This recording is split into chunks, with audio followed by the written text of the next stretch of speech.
And as I said, we're going to hit all three of these as we go along. So the next one is one that's very near and dear to my heart, is the developer as well. And who better than to discuss the developer than one of the guys I call Programmer One, and that's Jerry Cuomo. Good job.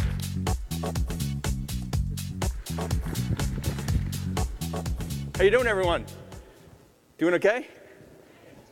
Good impact this morning, kickoff.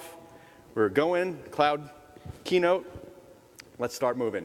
So how many of you out there get paid to develop software? One person. No, okay, here, there are the hands, whoa. How many of you would develop even if you weren't getting paid? I mean, it's amazing right now. Developers have it made today. There's no question in my mind. You have everything in your hands. Look at what you've seen today to innovate. And innovation is going to mean growth to your business. So the folks back home are going to love you. Every great innovation runs through the hands of the folks that just raised their hands. It starts with a good idea. There's a what and a how to a good idea. The what is the user experience, right? And mobile and Internet of Things allows you to reach right out and get intimate with your end user. So a developer's good idea can captivate users in ways that were really never possible before. You know where your user is. You know where their location is. You know who they're hanging out with, social behavior. And that leads to insights. And as a developer, insight is power. You can roll back that into your idea.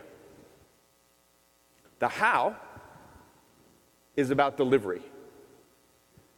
You have the ability to deliver your idea fast through cloud. Cloud opens up new possibilities for developers. In a day, your good idea can change the world. Compositional business, right? Composability is about taking your good idea and mashing it up with the world's good ideas, right? The interesting thing there is you get to focus on what differentiates you. And you rent everything else, right? Who's going to build in an insurance application a map to map out where cars are? You're going to rent that from Google, right? This will give you time to focus on what matters. So with cloud, you get all the benefits of middleware without the pain, right? You don't have to worry and spend time as a developer procuring or installing, versioning, upgrading. No more noise, folks. It's pure, unadulterated development, right? And composition is your ticket. So with cloud computing, you can continually experiment on the design of your idea and then compose it into something that is living and working. You can validate your idea by gathering data, turning the lights on so you can see what your users are doing, and you can iterate on that idea over and over again until perfection. And I'm not just talking about the technology idea here, folks. I'm talking about iterating on your business model at the same time. The same lean process that I'm talking about up here, design, compose, validate, and iterate, can be used on your business model. And nothing makes things go faster when you're in this loop than having an incredibly rich palette of services to jumpstart this loop. You've heard it lots of times. Our cloud development platform is Bluemix. Bluemix is our sandbox for experimentation, right? It provides choice, right? You can choose your language, Java, Ruby. It's designed for mobile, right? It's complete. It provides soup to nuts, development, test, deployment.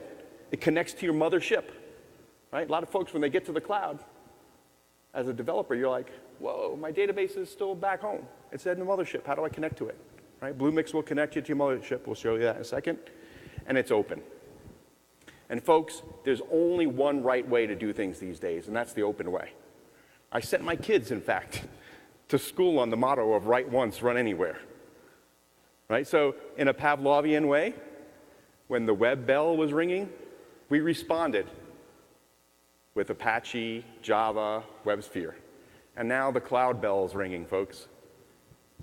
We got the treat, right? We all got the treat. We're going to respond the same way with open technologies like Cloud Foundry, right? And this enables freedom of choice for you and our customers. Look at this growing list of vendors, part of the Cloud Foundry Foundation. There's no lock-in here. So talk is interesting, but demos are cool. So I'm going to start a demo off right now. And I'm going to say a quick prayer to the networking gods with reverence. So this is Bluemix, and if you haven't seen it, please check it out. It's there's a trial going on, and whatever you want to do, build an app, mine bitcoins. We've seen it all going on in Bluemix over the last week. So you have a choice. This is the catalog, and you see a number of runtimes. There's the WebSphere Liberty runtime, Node.js. The cool part with WebSphere Liberty is you can start building with WebSphere Liberty on-premise, and you can migrate your app from WebSphere Liberty on-premise to Bluemix, or you can start in Bluemix and build your WebSphere Liberty app there and move it back on-premise. So it allows for bridging between on-prem and the cloud. We have auto-scaling add-ons, which is new. We have a wealth of services, right? Services that we've built in IBM, see they're badged IBM created, but there are others that are created by our partners. You're going to see one of our partners up here. Others like Redis and others here are community created, right? So that's the catalog. So I'm going to pick a few of these things and I'm going to start an application. Here's the application I chose, quite the fictitious application. So the company's called Opt-in. And what Opt-in does is it has one of the mobile sales folks go out and get customers to opt into some marketing program. Pretty simple. And when they opt in, Green Salesman gets them to put their name, address, phone number, submit. This is running on a Liberty app, running on Bluemix with 4 services. The mobile quality, remember Marie shook the iPad? We're using that. We're using cloud integration. And we're using 2 services that we created. One is a Google map. The other is a plots zip codes. Right? So the idea is the form is filled. The form is sent back to the mothership here, to the headquarters of Opt-in. And if everything worked out, and it's sent there for future campaigns, a pin is plotted on a map, on a Google map. And we know we have another happy customer that is opted in. So let's go check this out. So I'm going to go to my dashboard, and I have a few apps that I've been fiddling with, and one is Opt-in. Good. There's Liberty, and that's the runtime, and here are the services I'm using. So let me go ahead and just run the app, show you what it does. Okay. So Green Salesman convinces me to sign up, so I opt in, and I say,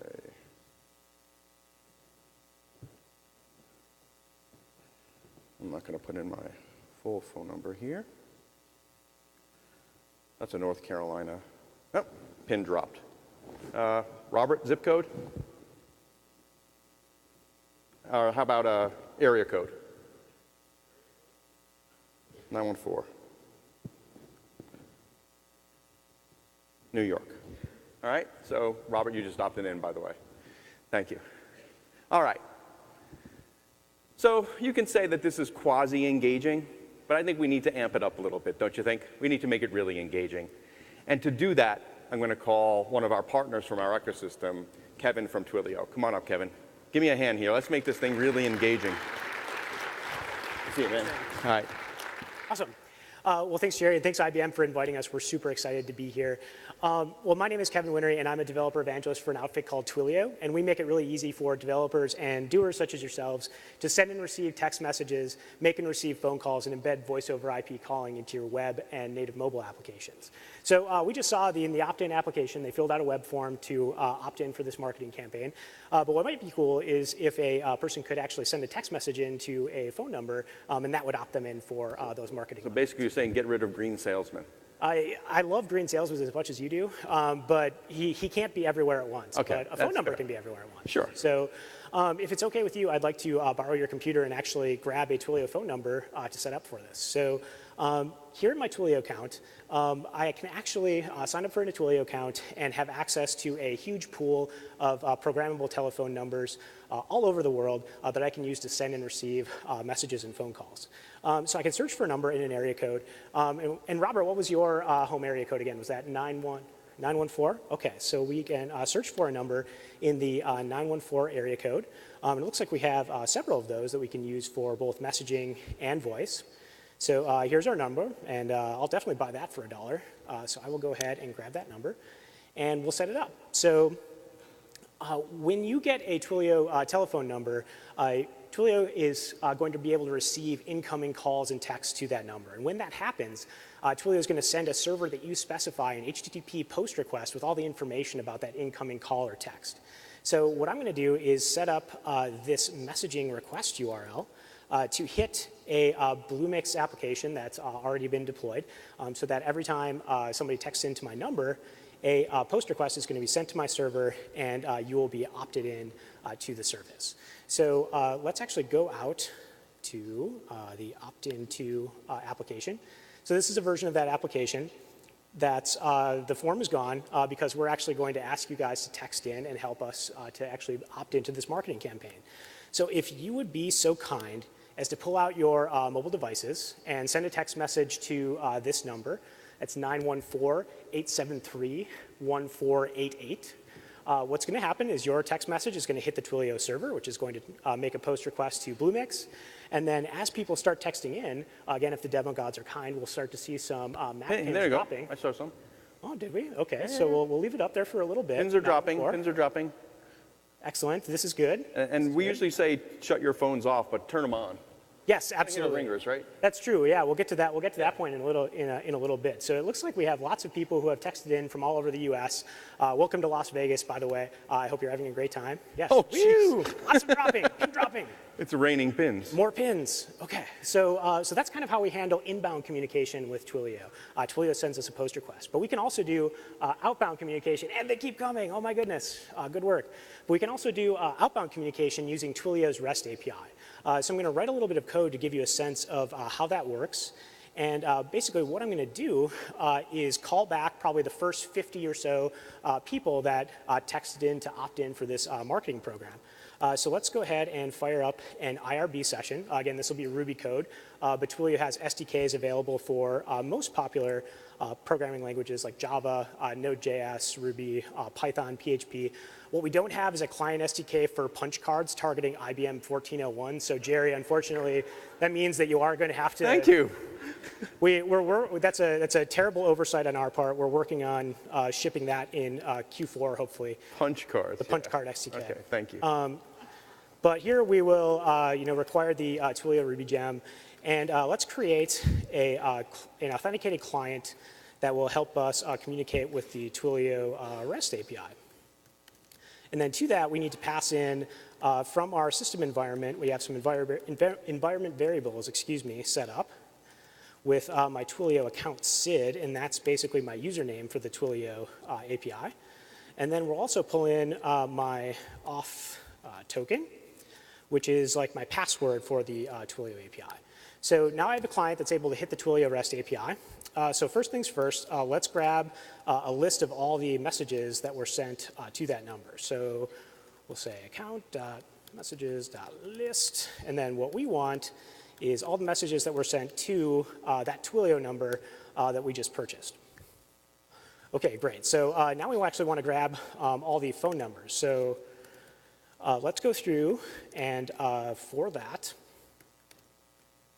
for each of those messages, we are going to grab the from number. So now we have a list of telephone numbers of at least the first 50 people that called in. And then for, actually, to make sure that these are all unique, so we don't call people multiple times, we'll take out all the duplicates. And then for, whoops, numbers, that's not it at all. Numbers for each of those.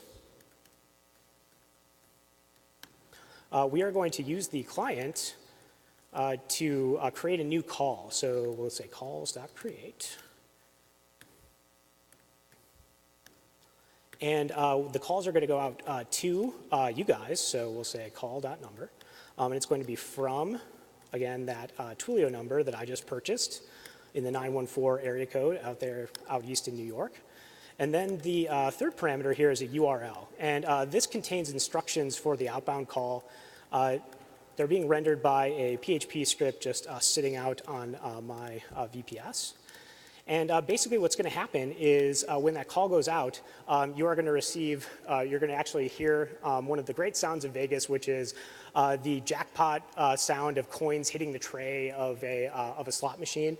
So that sound should be coming through the room here pretty shortly. So this is going to go through and call all of you guys.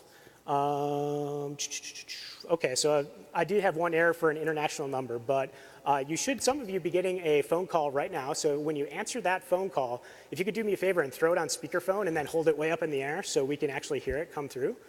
Do we have some phone calls coming out from the audience somewhere? Anybody? Lots of people coming in. No? Womp womp. Pins are still dropping. The pins are still dropping. So, oh, that's interesting. So let's see. Maybe I made a mistake. That would be very disappointing. Oh, where's my terminal window? Okay. So I did try to make that. Call. Yeah. Let's see. Did someone call someone? Yeah. Someone call someone. Someone call someone quick. Oh, bummer. No, that's pretty much it. So no telephone calls. Well, that is disappointing. But basically what we have here is we have a REST API. You can send an outbound call, and then that's going to trigger a phone call out to those numbers.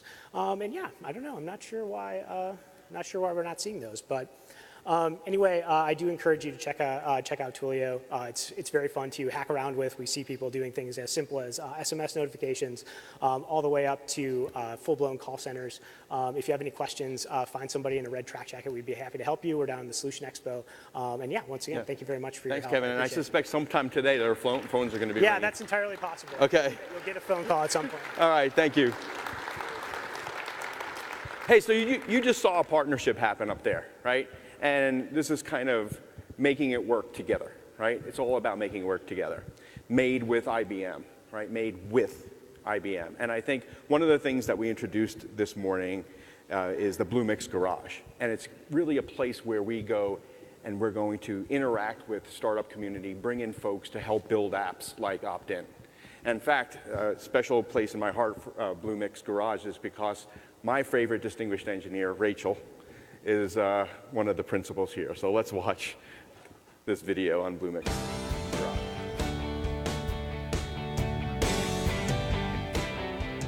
Imagine taking your child to a museum and having an app that guides you through the museum. Imagine an application that connected mentors to students. Traveling and getting information about the state of the train that you're about to catch. Imagine a small community empowered to change the world.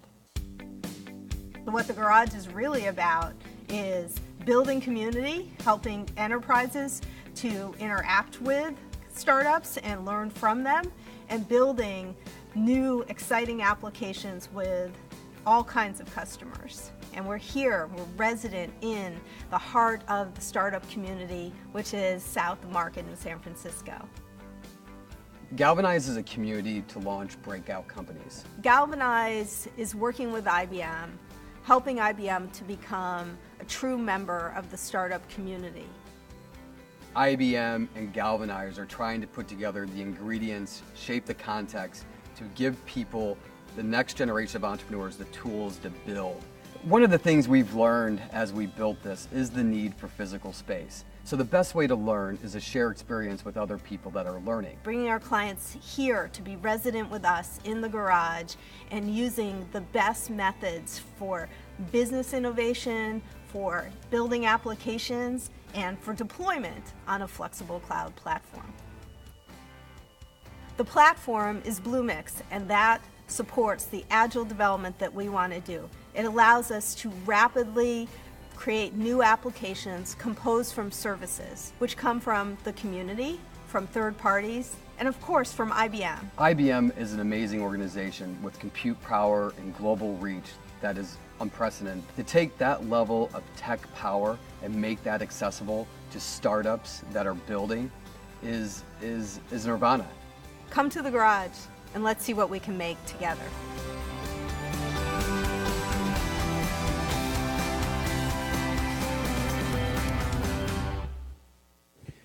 Thanks, Rachel.